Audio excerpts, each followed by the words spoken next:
1952 ते 53च्या काळातील ही घटना आहे. 5 शिकारी मराठवाड्यातील जंगलात शिकारीसाठी गेले होते. त्यांना राहायला जागा मिळत नव्हती. केअरटेकरने सांगितले की जंगलाच्या आत आणखीन एक जुना डाक बंगला आहे, जो भग्नावस्थेत आहे, पण तिथे पाण्याची व्यवस्थाही आहे. आपण इच्छित असल्यास आपण ते स्वच्छ करू शकता आणि तेथे राहू शकता. त्यांच्याकडे दुसरा पर्यायही नव्हता. अंधारही पडत होता. त्यामुळे ते जुन्या डाक बंगल्यात पोहोचले. त्यांनी एक खोली स्वच्छ करून जमिनीवरच अंथरूण घातले. त्यांनी त्यांच्या बंदुका आणि रायफल भिंतीवर टांगल्या आणि पत्ते खेळायला बसले. आणि रात्री उशिरा त्यांनी सोबत आणलेले डबे खाऊन ते झोपी गेले. त्यापैकी एक गजेंद्र, याला झोप येत नव्हती. त्याने सिगारेट पेटवली आणि ती तो ओढू लागला. तेव्हा अचानकच त्याला दिसले की खिडकीतून एक हात हळूहळू त्याच्याकडेच सरकत होता. त्याला धक्काच बसला आणि तो जोरात ओरडला. त्याचा आवाज ऐकून इतर सर्व उठले आणि तेवढ्यातच तो हात गायब झाला. गजेंद्रने या घटनेची सर्वांना माहिती दिली असता हा तुमचा भ्रम असावा असे ते म्हणाले, किंवा स्वप्न पडले असावे. खिडकीतून एवढ्या लांब हात कसा पोहोचणार? कधी कधी नवीन ठिकाणी असे वाटते. झोपून घ्या, कुठे कोणीच नाहीये, उगाचच काहीतरी बोलू नका. ते खरे आहे हे त्याने सर्वांना पटवून देण्याचा प्रयत्न केला, पण कोणीही त्याच्यावर विश्वास ठेवला नाही. पुन्हा सगळे झोपी गेले. त्यानेही झोपण्याचा प्रयत्न केला, पण त्याला झोप काही येत नव्हती. सकाळी उठल्यावर सर्वांनी नाश्तापाणी उरकले आणि शिकारीच्या शोधात निघाले. त्या दिवशी फक्त त्यांना काही वनपक्षी मिळाले, जे त्यांनी संध्याकाळी शिजवले आणि खाल्ले. फिरल्यानंतर ते पत्ते खेळू लागले. तेवढ्यातच पैंजणांचा आवाज आला.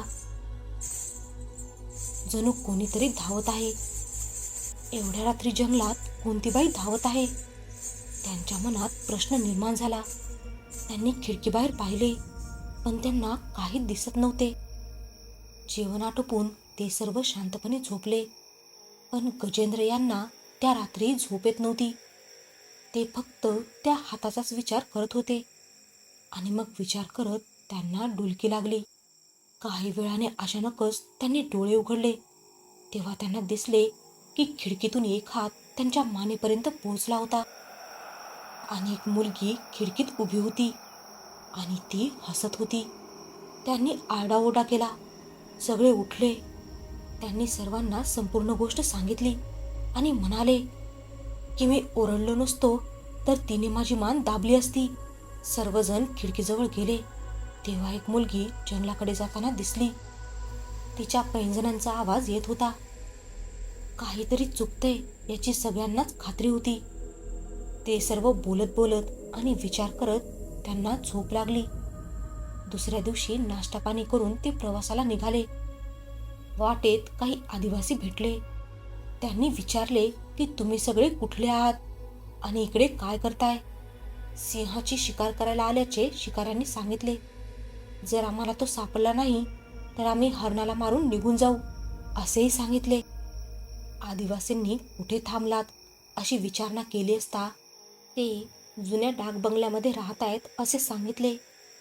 आदिवासी आश्चर्यचकित झाले होते आणि त्यांनी विचारले की तिथे किती दिवसापासून राहत आहे? तसे त्यांनी 2 दिवसांपासून असे सांगितले. आदिवासीने आश्चर्याने विचारले, 2 दिवस तिथे राहत आहेत आणि तरीही जिवंत आहेत?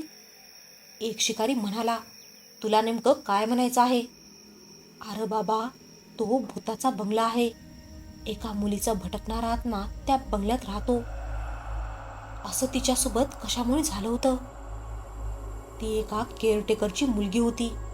एकदा केअरटेकर आजारी होता आणि तिथे काही शिकारी राहायला होते.